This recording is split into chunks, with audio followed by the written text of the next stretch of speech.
Яркое летнее солнце безжалостно жгло равнины Восточной Европы, заливая выжженную степь золотыми потоками света. Воздух дрожал над землей, будто сама природа дышала тяжело и глубоко.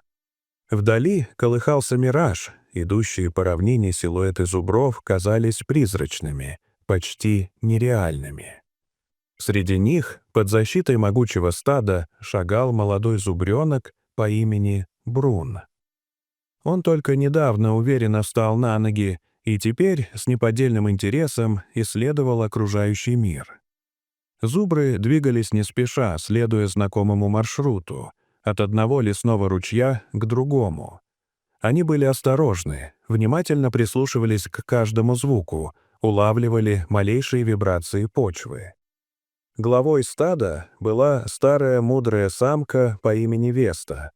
Ее мощные рога и спокойная сила внушали уважение. Мать Бруна, зрелая и заботливая самка по имени Лада, шла рядом со своим детенышем, то и дело касаясь его плеча мордой, успокаивая и направляя. Но любопытство Бруна оказалось сильнее материнской заботы. Пока взрослые были заняты выкапыванием сочных корней и прорыванием мха у оврага, он заметил яркую стрекозу, летящую среди высоких трав, и, не удержавшись, рванул за ней. Сначала он просто чуть отошел, потом увлекся и незаметно оказался все дальше от стада. Он не чувствовал страха. Все вокруг казалось невероятно интересным. Трели жаворонков, стрекотание кузнечиков, вспархивающие стаи перепелов. Зубренок крутил головой, выдирал из земли кочки, швырял их в воздух с глухим стуком, топал копытами, пугая насекомых, и радовался жизни, как только может радоваться дитя, не ведающее опасности. Тем временем в стаде возникло беспокойство.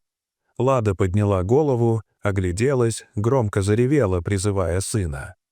Ответа не последовало.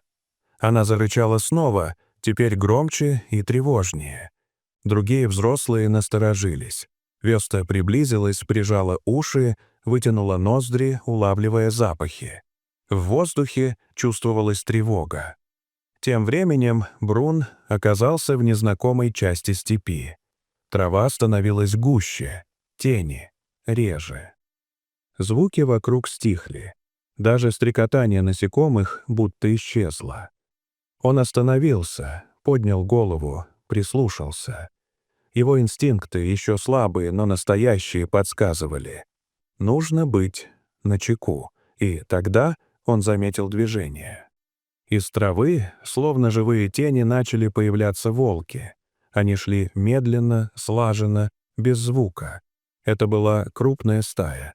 Не менее 8 взрослых особей, слаженных, уверенных, будто одно живое существо. Их глаза мерцали желтым хищным блеском. Они уже чувствовали легкую добычу. Брун замер. Сердце забилось быстрее, но страх не сковал его. Он вспомнил, как взрослые зубры вставали в оборонительный круг, как громко ревели, пугая хищников. И он попытался сделать то же самое. Он поднял голову, раздув ноздри, расправил плечи, начал топать копытами и издавать грубый, прерывистый звук. Его маленькое тело дрожало, но он стоял. Одна из волчиц приблизилась, пригнувшись к земле. Она метнулась вперед, но в этот момент Брун резко ударил копытом, подняв облако пыли, и громко зарычал. Волчица остановилась. Обычно молодняк не сопротивлялся, но этот детеныш вел себя иначе. Зубры — существа с глубокой памятью и прочными социальными связями. И в этот момент Лада уже мчалась сквозь степь. Она звала, ее голос перекрывал ветер. Тревога охватывала ее целиком, каждый шаг отдавался в земле, как удар барабана. За ней двигалось стадо, молчаливое, напряженное. Они чувствовали опасность. Тем временем волки начали сближаться. Один из молодых самцов рванул вперед и когтями полоснул по боку Бруна. Зубренок взвизгнул. Пронзительно, отчаянно. Он отступил на шаг, но тут же встал и попытался ударить хищника лбом. Волк отпрянул. Этот крик услышала Лада. Она узнала его. Нельзя спутать голос собственного детеныша.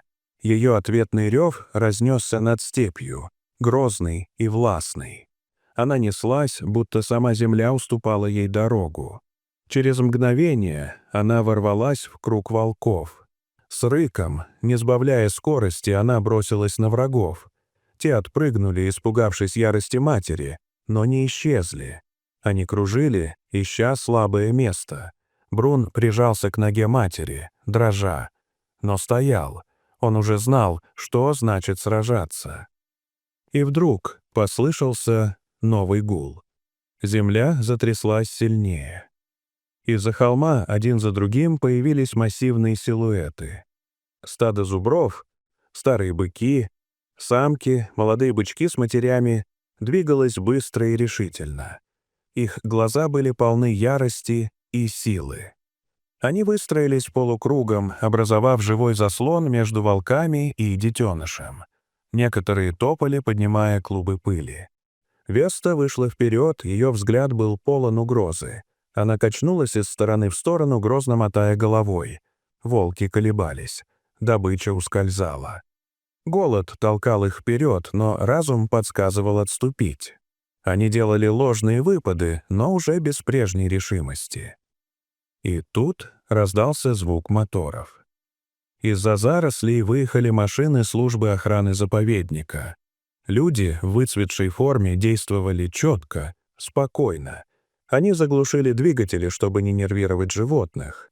Один из сотрудников, опытный ветеринар по имени Мартин, связался по рации с базой и медленно вышел из машины.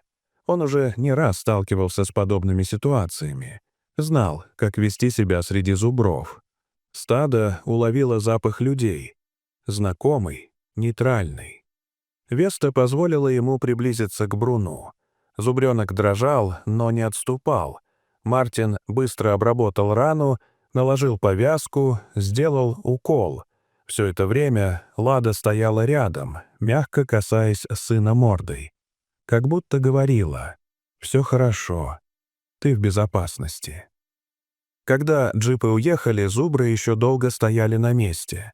Лишь с началом заката, когда небо покраснело, стадо вновь тронулось в путь. Медленно, величественно направляясь к прохладному ручью. Брун, прихрамывая, но с гордо поднятой головой, шел рядом с матерью. В тот день степь стала свидетелем того, как даже самый юный представитель великого рода может проявить храбрость и силу духа. В нем проснулся дух предков, древних, стойких и сильных. А рядом всегда была семья, надежная, сплоченная и готовая защищать до последнего вздоха. Дорогие зрители, что вы думаете об этой истории? Расскажите, пожалуйста, в комментариях. А если вам понравилось это видео, то ставьте лайк и подписывайтесь на наш канал. До свидания.